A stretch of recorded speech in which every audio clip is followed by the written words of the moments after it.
Captain Jiho Park looked up from the command center screens and felt his heart stop. Massive ships, shaped like giant spikes, pushed through Earth's clouds. They were dark metal with glowing blue lines running along their sides. "Sir, we're getting reports from all over the world," shouted Lieutenant Do-Yun Kim, his fingers flying over the keyboard.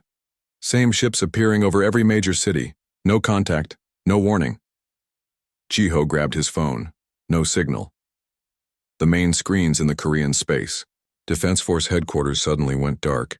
Then the emergency lights came on, bathing everything in red. "They're jamming all signals," Do-Yun said, his voice steady despite the fear in his eyes. "Military channels, too." "Get everyone to the bunker level," Jiho ordered. "Now." The first explosion hit before anyone could move. The building shook so hard that ceiling panels fell around them. Dust filled the air. Screams came from the hallway. "This way!" Jiho grabbed Do-Hyun's arm and pulled him toward the emergency stairs. Another blast hit, closer this time. The wall to their right crumbled. They ran down 5 flights of stairs with 30 other soldiers and staff. The building kept shaking. When they reached the lowest level, Jiho punched in his security code at a plain metal door. It slid open to reveal a tunnel. "Everyone inside," he shouted. As the last person entered, a final explosion hit directly above. The ceiling began to collapse. "Run!" Jiho yelled, pushing people forward as concrete chunks fell behind them. The tunnel led to a small underground garage with 3 military vehicles. Jiho jumped into the driver's seat of the first one. Do-Hyun got in beside him. They fit as many people as possible into the vehicles. "The mountain facility," Jiho said as he started the engine. "It's our best chance." The garage. Door opened to reveal Seoul in chaos. Black ships hovered over the city. Blue beams shot down, turning buildings to dust. People ran screaming in the streets. Jiho drove fast, weaving between abandoned cars and debris. In the side mirror, he watched the KSDF headquarters collapse. Completely. "All those people still inside?" "The news is saying the same thing is happening everywhere," said a female soldier in the back seat, looking at a tablet. "New York, London, Beijing, all under attack." "Any word from the president?" Jiho asked. "The Blue House took a direct hit 10 minutes ago," she answered, her voice breaking. Jiho gripped the steering wheel tighter. The mountain facility was their only hope now. It housed Project Nostrum, Korea's most secret defense program. Only 5 people in the country knew what it really was. Jiho was one of them. Do-Yun was another. They drove for 3 hours, moving away from the city and into the mountains. The aliens seemed focused on major population centers. In the countryside, they saw scared people running or driving away, but no attack ships. "Why now?" Do-Hyun asked as they turned onto a hidden road. "Why Earth?" "I don't know," Jiho said. "But they picked the wrong planet." The facility entrance was hidden between 2 large rocks. It looked like nothing special, just a small garage door built into the mountain. Jiho stopped and entered another code. The door slid open. Once all 3 vehicles were inside, the door closed behind them. Emergency lights came on. About 50 people stood waiting, looking scared. A small woman with short black hair walked up to Jiho. She wore a white lab coat with Dr. Hyesu Baek on the badge. "Captain Park," she said. "You made it." "Barely," Jiho answered. "Seoul is falling. Maybe the whole world." Hyesu nodded grimly. "Come with me, we have something to show you." She led Jiho and Do-Hyun down a long hallway while the others were taken to the main shelter area. They entered a large room filled with computers and lab equipment. On the main screen was a picture of one of the alien ships. "We got this before. Communications went down," Hyesu said. "And this." She pressed a button and the screen changed to show a strange creature. It stood on 2 legs but was clearly not human. It had 4 arms and a head that looked like a giant insect. Its skin was dark green with blue marks like those on the ships. "What is that?" Do-Hyun whispered. "We're calling them the Nevari," Hyesu said. "This image came from a security camera in Tokyo before it was destroyed." "How tall?" Jiho asked. "About 8 feet. And strong. That one punched through a concrete wall." Jiho sat down heavily in a chair. Do we know what they want? Before Hisu could answer, one of the computers beeped. A young man with glasses called out, Dr. Beck, they're broadcasting. The main screen changed again. Now it showed one of the insect-like aliens standing in what looked like a ship control room. When it spoke, the voice was deep and mechanical. People of Earth, I am Supreme War Master Varric of the Navari Empire. Your planet is now under our control. Your militaries have been disabled. Your leaders are dead or captured.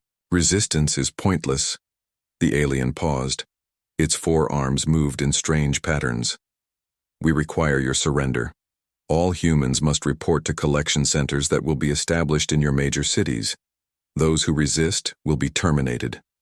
Those who cooperate will be processed efficiently. The screen went black. Processed? Do-hyun said.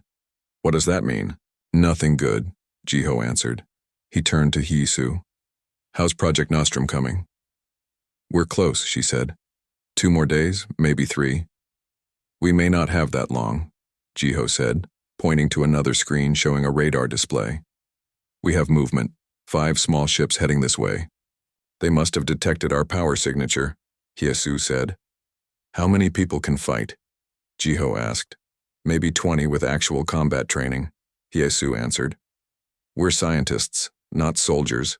Jiho checked his gun. Then we'll have to hold them. Off until Nostrum is ready. Do-hyun, help me set up defenses. We need to buy Dr. Beck time. As they left the lab, a young woman ran up to them. Captain, we're receiving signals from other survivors. Resistance groups are forming all over the world. For the first time since the ships appeared, Jiho felt a small spark of hope. Put them through to the main comm room. We need to coordinate. Outside, the small alien ships grew closer. They would reach the mountain in less than an hour. Jiho knew many of his people would die in the coming fight, but if they could protect Project Nostrum long enough, humanity might have a chance. He looked at the worried faces around him. Listen up. The aliens think we're beaten. They think we'll just give up because they have better technology. But there's one thing they don't understand about humans. He paused, making eye contact with each person. We never surrender. Not when it matters. And right now the entire human race is counting on us. So we're going to show these Navari exactly why they should have picked another planet.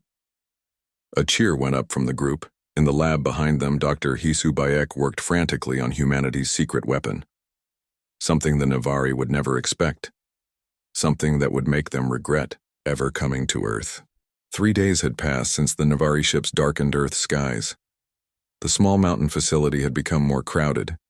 New people arrived each day, survivors who had escaped the cities. Captain Jiho Park hadn't slept much. His eyes were red. As he looked at the map spread across the table, little red dots showed known Navari positions. There were too many of them. Captain, someone's at the north entrance, said a young soldier rushing into the room. They say they're from the Pacific Fleet. Jiho grabbed his gun. Could be a trap. Do-hyun with me. They moved quickly through the facility to the hidden door in the mountainside. Through the security camera, they saw 4 people in torn military uniforms. One stood in front, a woman with short black hair and a commander's insignia. Open it, Jiho ordered after checking their IDs. The door slid open. The woman stepped in first, her face dirty and tired. Commander Minji Kang, Pacific Fleet Intelligence, she said with a short bow. What's left of it anyway? Captain Jiho Park, how did you find us? We followed the emergency protocol. This is the last secure facility on the map. She looked around. How many of you are there? 83 now, Jiho answered.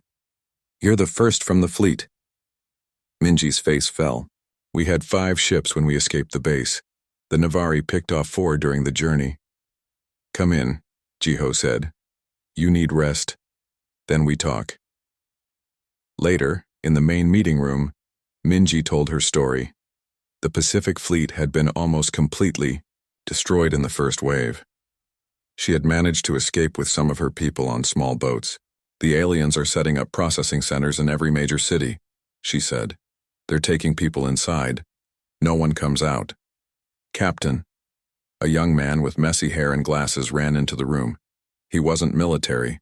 His t-shirt had a faded gaming logo on it. Taewoo, what is it? Jiho asked. Taewoo Choi was a civilian, a computer hacker who had been brought to the facility by soldiers who found him hiding in an internet cafe. I did it, he said, his eyes wide with excitement. I broke into their communication system. Everyone stared at him. You what? Do-hyun asked. It wasn't that hard, Taewoo said, placing his laptop on the table. Their tech is advanced, but their security has patterns. I found a way in. What did you learn? Jiho asked. They're not just invaders, Taewoo said, his voice now serious. They're collectors. Look at this. He showed them a stream of alien symbols, then hit a button to translate. Specimen collection proceeding at 43% efficiency. Genetic samples categorized and transmitted to mothership. Human resistance higher than anticipated. Request additional. Harvesting units. The room went silent. They're taking samples from people, Minji said, her voice tight. Genetic samples. But why? Do-hyun asked. What do they want with human DNA? Before anyone could answer, alarms blared throughout the facility. Perimeter breach, shouted a voice over the speakers. East side. They found us, Jiho said, grabbing his weapon. Everyone to battle stations. The next hour was chaos. The Navari sent in a scout team. 6 tall insect-like soldiers with advanced weapons. They fired blue energy beams that melted through the facility's outer doors. The humans fought back with everything they had. Gunfire filled the narrow hallways. Do-hyun had set up traps that slowed the aliens down, but they kept coming. We need to evacuate, Jiho shouted to Dr. Haisu over the gunfire. Is Project Nostrum portable? Yes, she answered, typing rapidly on her computer. But I need 10 minutes to pack the core components. You have 5, Jiho said. Minji, cover. The south corridor. Taewoo, download everything you can. Do-hyun, help me hold them off. Jiho and Do-hyun took position at the end of the main hallway. The sound of alien footsteps grew closer. When the first Navari turned the corner, they opened. Fire. The bullet seemed to bounce off the alien's armor at first, but eventually it fell. Aim for the joints, Jiho shouted. Between the armor plates. More aliens appeared. One fired a beam that hit the wall next to Do-hyun, spraying him with hot metal. He cried out and fell. Do-hyun! Jiho dragged his friend behind a fallen table. Blood soaked through Do-hyun's shirt from a wound in his side. I'm okay, Do-hyun said, though his face was pale. Keep fighting. Jiho fired again, taking down another alien. But there were too many. They would break through soon. Fall back, he ordered. Everyone to the emergency exit. They retreated step by step. Minji led the way with half the survivors. Jiho helped Do-hyun walk, while still firing at the advancing aliens. At the back of the facility, a hidden tunnel led deeper into the mountain. The group hurried through it as the sounds of alien weapons grew louder behind them. The tunnel opened into an old mining complex. Rusty tracks ran along the floor. This way, said one of the local soldiers who knew the area. There's an exit, 3 kilometers down, that comes out on the other side of the mountain. They moved as quickly as possible, with injured people helping each other. After an hour of walking, they reached another hidden door that led outside. Night had fallen. Stars shone brightly above the mountain forest. In the distance, they could see fires burning in the valley where a small town had been. We need a new base, Jiho said, looking at their tired group. Somewhere they won't find us easily. I know a place, said an older man who had joined them 2 days ago. An abandoned coal mine about 20 kilometers north. It goes deep underground. That will work. Jiho nodded. Dr. Beck, what's the status of Project Nostrum? Hyasu checked the metal case she carried. The core is intact. I can continue working, but I need power and some basic equipment. We'll find what you need, Jiho promised. How much longer? At least another day, she said. But Captain, there's something you should know. I've been analyzing the Navari technology from the data we gathered. Conventional weapons won't work against them in the long run. Their ships and armor are too advanced. Then what will work? Minji asked. Hyasu looked at the case. Project Nostrum might be our only chance. It's not what you think, not a regular weapon. It targets something the Navari might not be prepared for. Before she could explain more, Taewoo called out. His laptop was open, connected to a small satellite dish he had salvaged. Captain, I'm receiving broadcasts from around the world. Resistance. Groups are fighting back in every country. But the Navari are stepping up their efforts. They're converting stadiums and government buildings into processing centers. Thousands of people are being taken in every hour. Jiho looked at his wounded friend, then at the frightened faces around him. We need to move quickly. Minji, take half our people and scout the route to the mine. Taewoo, keep monitoring those. Communications. I want to know what those processing centers are for. As the group began to organize, a loud message boomed from the sky. Every Navari ship across Earth was broadcasting at once. The voice of Supreme War Master Varric filled the air. People of Earth, your resistance is futile and illogical. The processing of your species will now be accelerated. Those who continue to resist will witness the consequences. Jiho looked up at the stars, knowing Navari ships circled above. We'll see about that, he whispered. We'll show you what humans can do when cornered. In the valley below, blue lights from alien ships moved slowly, searching. The small group of survivors slipped into the forest, carrying humanity's secret weapon with them. The real fight was just beginning. 1 week had passed since the invasion began. The abandoned coal mine had become the new home for Jiho's growing resistance group. Deep underground, they were safe from Navari scanners. People worked day and night setting up equipment, treating the wounded and planning their next move. In a large chamber that once stored mining tools, Do-hyun lay on a makeshift bed. His wound was healing slowly. Jiho sat beside him, studying a hand-drawn map. You should sleep, Do-hyun said weakly. You look terrible, Jiho smiled. Thanks. I'll sleep when the aliens leave. Any word from other resistance groups? Do-hyun asked. Some. Taewoo has made contact with fighters in Japan and Russia. There's a big group hiding in the Alps in Europe. Everyone is asking the same thing. How do we fight back? Dr. Hyasu entered the chamber. Her white coat was dirty now, and dark circles showed under her eyes. Still, she moved with purpose. Captain, we need to talk, she said. Project Nostrum is almost ready, but there's a problem. I need more data on Navari biology to finish it. Where are we supposed to get that? Jiho asked. From a processing center, she said simply. I need to see what they're doing there. Jiho shook his head. Too dangerous. No one who goes into those places comes out. Actually, that's not true, Taewoo said, joining them with his laptop. Look at this. He showed them satellite images of a processing center in what used to be the Olympic Stadium in Seoul. People were being brought in by Navari guards, but some were also leaving, changed somehow. They're not killing everyone, Taewoo explained. They scan them, take samples, then release some. I think they're looking for specific people. Or specific genetic traits, Hyasu added.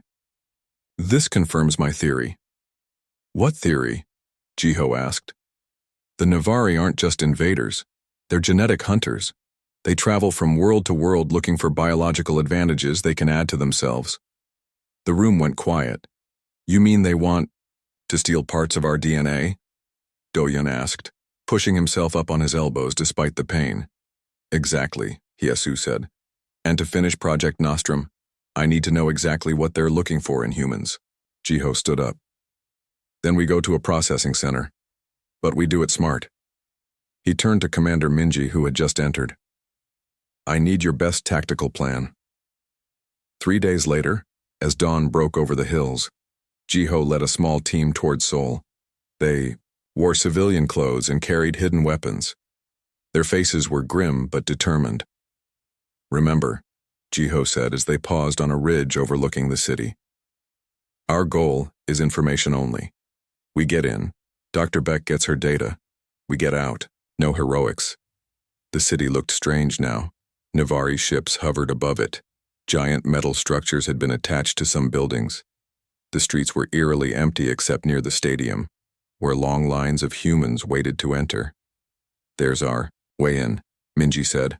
pointing to trucks bringing people from outlying areas.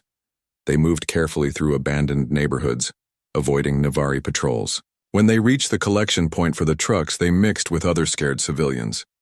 "Keep your heads down," Jiho whispered. "Let me do any talking." The Navari guards didn't speak.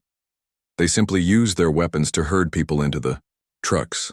Once inside, Jiho's team spread out, trying to look afraid like everyone else. It wasn't hard. The truck took them to the stadium.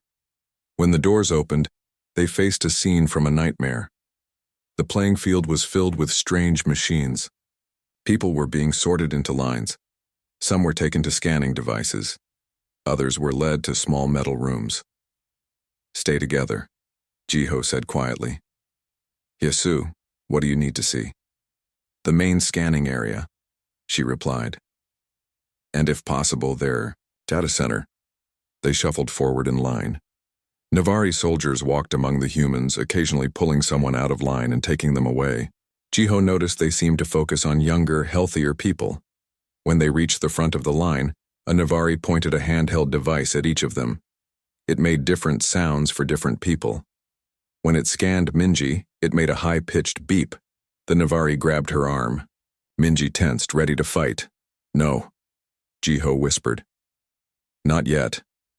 The alien led Minji toward one of the metal rooms. Taewoo was next, and his scan produced a normal tone. He was directed to another area. Then Hyesu was scanned. Her result made the Navari pause and scan her again. It made a different sound. The alien spoke for the first time, its voice a strange clicking sound. Another Navari approached, and they both studied Hyesu. "What are they saying?" Jiho whispered to Taewoo, who had been studying Navari language. "Something about unusual neurochemical patterns," Taewoo whispered back. The aliens led Hyesu toward a different area, a large machine with tubes and screens. Jiho and Taewoo were directed to follow the main crowd, but they slipped away and moved toward Hyesu instead. Inside a glass-walled room, Hyesu was placed on a table. Machines hummed around her. The Navari seemed excited, making rapid clicking sounds to each other. "We need to get her out," Jiho said. "Wait," Taewoo replied, pointing to a large console nearby.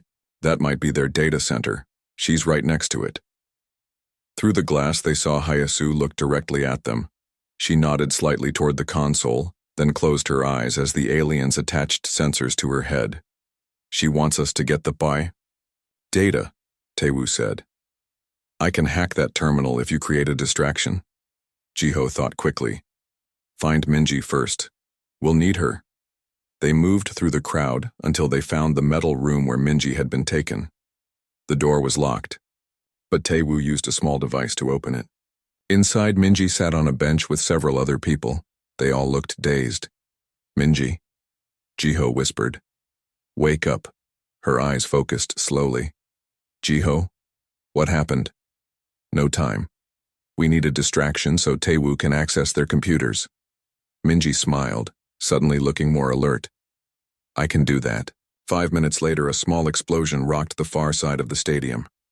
Navari soldiers ran toward it. In the confusion, Taewoo slipped into the data center while Jiho went to free Hyesu. "What did they do to you?" he asked as he helped her off the table. "Nothing serious," she said. "But I learned something important. Jiho, they're after our emotions." "What?" "The Navari don't have emotions like we do. Their brains don't produce the same chemicals. They want to understand how humans can feel so many things and still function. Our emotional responses generate complex neurochemical patterns they can't replicate." Before Jiho could respond, Taewoo ran in holding a small device. "I got it. All their data on human biology, but we need to leave now." They ran through the chaos as more small explosions went off. Minji's work. They found her near an exit, fighting 2 Navari guards with a stolen alien weapon. "This way," she shouted, blasting open a door. They ran into the streets, alarms blaring behind them. More explosions erupted as the charges Minji had set continued to detonate. They didn't stop running until they reached the rendezvous point where friends waited with a hidden truck. As they drove away from the city, Hyesu examined the data Taewoo had stolen. "This is it," she said, her eyes wide. "Now I understand what Project Nostrum needs to do." Which is what? Jiho asked. We can't fight the Navari with normal weapons, she said, but we can attack them with the one thing they don't understand. And can't defend against. What's that? Minji asked. Hyesu looked up from the screen, her face glowing with new hope. Human emotions. We're going to make them feel what we feel. 2 weeks had passed since Earth fell to the Navari. The resistance base in the abandoned mine was now home to over 200 people. In a large chamber deep underground, Captain Jiho Park stood before a group of fighters. The mood was tense but hopeful. Project Nostrum is ready, Jiho announced. Jiho, Dr. Bayek has completed the final tests. A small cheer went up from the crowd. They had all been waiting for this moment. What exactly is it? Asked a new fighter who had joined them yesterday. Jiho nodded to Hyesu, who stood beside a metal case. It's a virus, she explained, opening the case to reveal several small silver canisters. But not like any virus, you know. It doesn't cause disease. Instead, it changes brain chemistry. Whose brain chemistry? The fighter asked. The Navari, Hyesu said. From the data we gathered at the processing center, we know the Navari evolved. Without emotions, their brains don't produce the chemicals that create feelings like fear, joy, or love. That's why they see us as strange and unpredictable. And that's why they want our DNA, Do-hyun added. He was standing now, his wound, mostly, healed. They want to understand how we can feel so many things yet still function. Project Nostrum will give them what they want, Hyesu continued. But much more than they bargained for. This virus will make their brains produce human emotional chemicals at levels they can't control. You mean it will make them feel? Minji asked. Exactly, Hyesu nodded. And not just any feelings. The strongest human emotions. Fear, anger, joy, sadness, love, all at once. Their minds aren't built to handle it. Won't they die? Someone asked. No, Hyesu shook her head. But they won't be able to function as soldiers. Their ordered, logical minds will be overwhelmed. Jiho stepped forward again. The plan is to deploy the virus on their mothership first. It controls all other Navari vessels. Once it's affected, we can target the smaller ships and ground forces. But how do we get it onto the mothership? Tae-woo asked. It's in orbit. We steal a Navari shuttle, Jiho said simply. Tae-woo has decoded their transponder signals. We can use one to dock with the mothership. That's suicide, Minji said, but her eyes showed she was already thinking about how to do it. Maybe, Jiho admitted, but Dr. Bayek can't go. She's needed here to coordinate the global deployment once the mothership is infected. I need volunteers. Every hand in the room went up. Jiho smiled. I need a small team. 6 people at most. Minji, Tae-woo, you're with me. I need 3 more with combat skills. The mission began at midnight. Using Navari communication codes that Tae-woo had stolen, they located a shuttle landing site outside the city. 6 resistance fighters, led by Jiho, moved silently through the darkness. They wore clothes taken from the processing center, designed to fool Navari scanners. There, Minji whispered, pointing to a small alien ship sitting in a field. 2 tall Navari guards stood beside it. Remember, Jiho said quietly, we need them alive to get their biometric signatures. They moved carefully, using tranquilizer guns designed by Do-hyun. When both guards were down, Tae-woo rushed to the shuttle and began working on the control panel. Hurry, Jiho urged, watching the sky for other Navari ships. Got it, Tae-woo said as the shuttle door opened with a soft hiss. They dragged the unconscious guards inside. Using devices Hyesu had created, they collected the aliens' biological signatures, strange patterns of light that flowed beneath their green skin. This will get us onto the mothership, Tae-woo explained, downloading the patterns into small wrist devices they each wore. The ship will think we're Navari. Let's hope so, Jiho said as they took positions. Tae-woo, can you fly this thing? I've studied their controls from the data we stole, he answered, sitting in the pilot's seat. It's not that different from a video game. The shuttle lifted off smoothly. They flew higher and higher, the lights of the ruined city growing smaller below them. Soon they were in space, the curve of Earth visible through the viewports.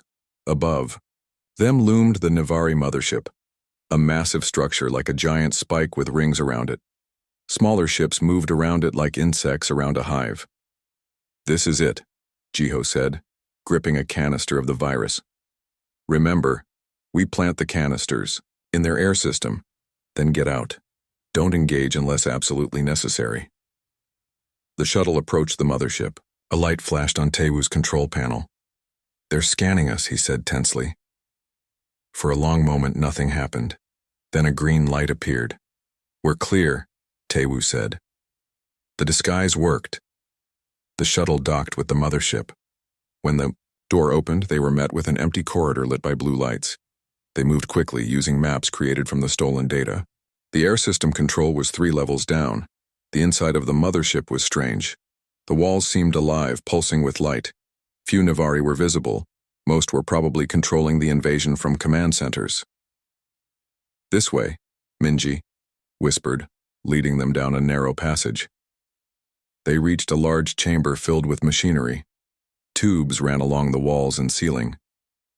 "The air processors," Tewu confirmed. "We need to place the canisters in those intake valves." As they worked, a door on the far side opened. 3 Navari walked in. They froze when they saw the humans. One alien raised an arm, reaching for a control panel on its suit. Minji moved fast, firing her weapon. The alien fell, but the others sounded an alarm. A high-pitched wail filled the ship. "Finish placing the canisters," Jiho shouted, taking cover behind a machine. More Navari rushed in. The humans fired back, but they were outnumbered. One of their team fell, then another. "Got it," Tewu yelled as he placed the last canister. "The virus is in the system. Fall. Back to the shuttle," Jiho ordered. They fought their way back through the ship. Minji took a hit from an alien weapon and stumbled. Jiho caught her before she fell. "Leave me," she gasped, blood soaking her side. "Not happening," Jiho said, lifting her. "Tewu, cover us." They reached the shuttle with Navari right behind them. The door closed just as alien weapons hit the hull. Tewu jumped into the pilot seat and detached from the mothership. "Did it work?" Minji asked weakly as Jiho tried to stop her bleeding. "I don't know," he admitted. "It should take effect quickly if—" He stopped as the mothership suddenly went still. The smaller ships around, it began moving erratically. "Look," Tewu pointed. Through the viewport they could see Navari inside the mothership. Some were on their knees. Others were running in circles or standing completely still. One was beating its head against a wall. "It's working," Jiho said in amazement. "They're feeling." The shuttle raced back to Earth as chaos spread through the alien fleet. Some ships crashed into each other.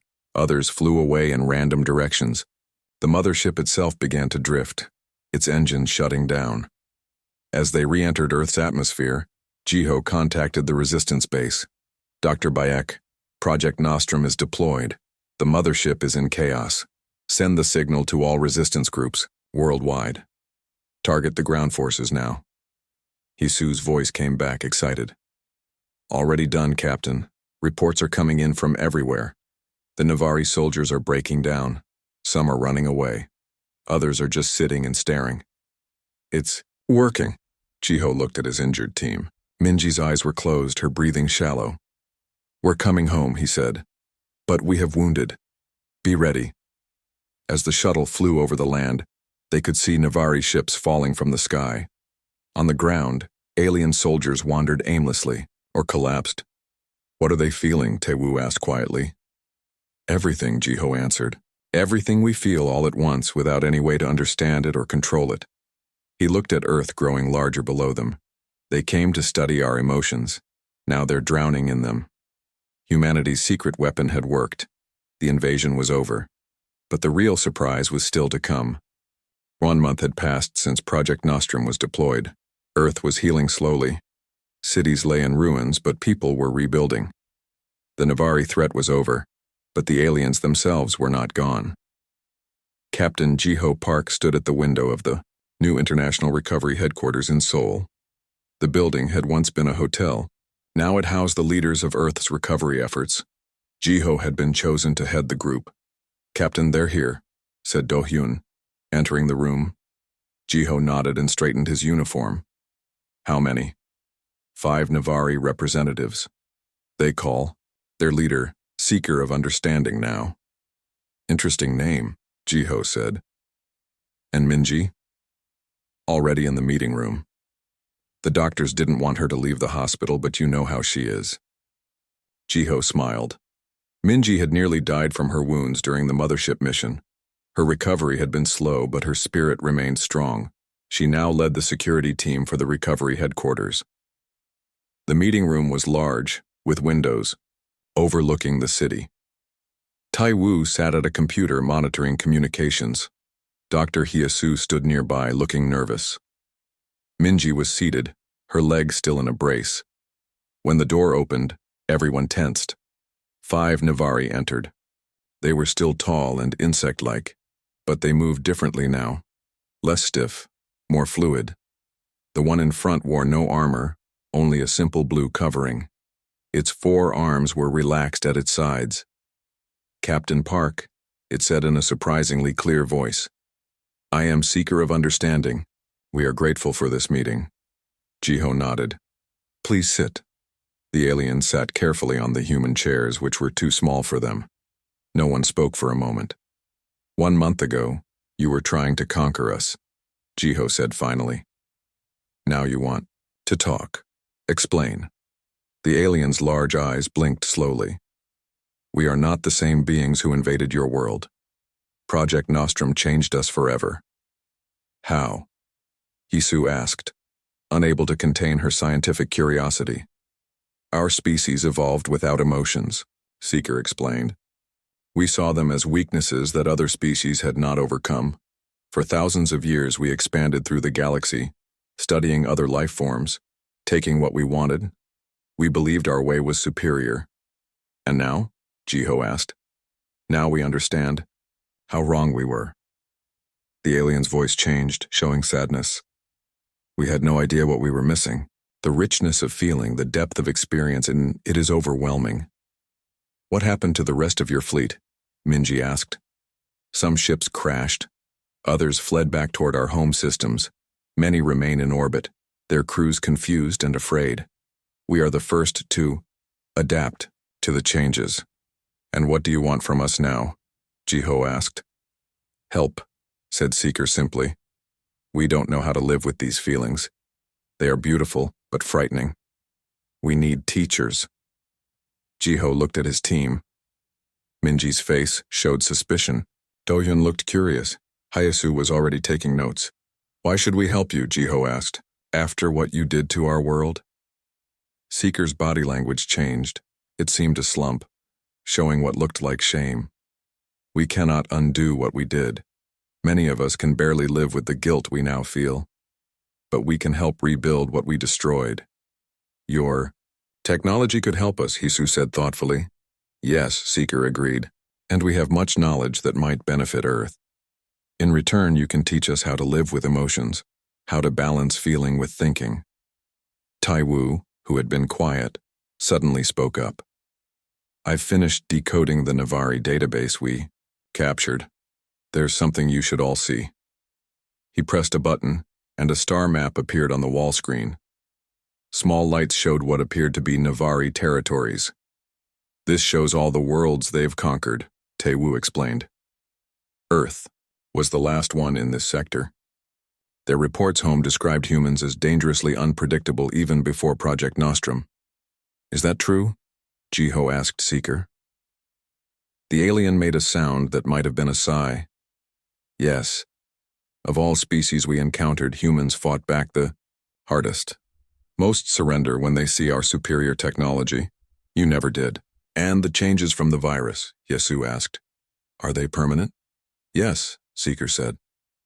Your virus altered our neurochemistry permanently. We can never go back to what we were.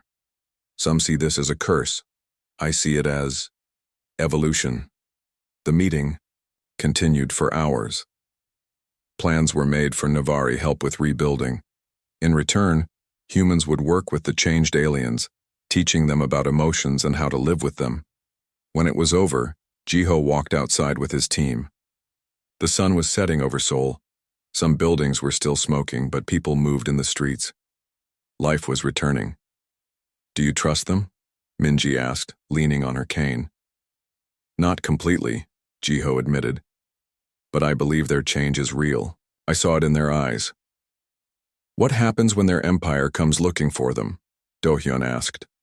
"We'll be ready," Jiho said. "And now we have allies who know their weaknesses." 3 months later, Jiho stood in a new building constructed with Navari help. It was a training center where humans and changed Navari worked together. Dr. Hayasu led the research team, studying how the aliens were adapting to emotions. "Captain Park," called a voice behind him. He turned to see Seeker approaching. "How are the new students doing?" Jiho asked. "Better than expected. Many are discovering talents they never knew they had." Seeker paused. "There is something I wish to show you." The alien led Jiho to a room where several Navari were gathered around tables. To Jiho's surprise, they were making things with their hands: paintings, sculptures, carvings. "Art?" Jiho asked in amazement. "Yes," Seeker said, pride evident in its voice. "We never created art before. We saw no purpose in it. Now we understand." A young Navari approached them shyly. It held out a small object to Jiho. It was a crude but recognizable drawing of Earth and its moon, marked with strange symbols. "What does it say?" Jiho asked Seeker. "Home of the emotion givers," Seeker translated. "This one hopes to visit Earth someday." Jiho carefully took the drawing. "Tell them they are welcome when the time is right." Later, Jiho met with Minji, Do-hyun, and Tae-woo on the roof of the building. The night was clear, stars visible above the healing city. "Did you ever think it would end like this?" Do-hyun asked. "Making peace with the aliens who tried to destroy us?" "No," Jiho admitted. "But maybe this is better than just defeating them." "We did more than defeat them," Minji said. "We changed them completely." "And they changed us," Tae-woo added. "Look how fast we're rebuilding with their help." Jiho looked up at the stars. Knowing Navari ships that once threatened Earth now helped protect it. "The Navari came here looking for biological advantages," he said. "They wanted to take our emotional capacity and add it to their own strength. Instead, they got the full human experience: fear, joy, love, sadness, hope, everything that makes us who we are. And that was our greatest weapon after all," Do-hyun said. "Yes," Jiho agreed. "Not our technology or our weapons, but our humanity itself." In the training center below, humans and aliens worked together, each learning from the other. Earth was changing, becoming something new. Not just a human world, but something more. And far across the galaxy, the unchanged Navari Empire received strange messages from their lost fleet. Reports of emotions, art, and cooperation with humans. Reports that made no sense to their logical minds.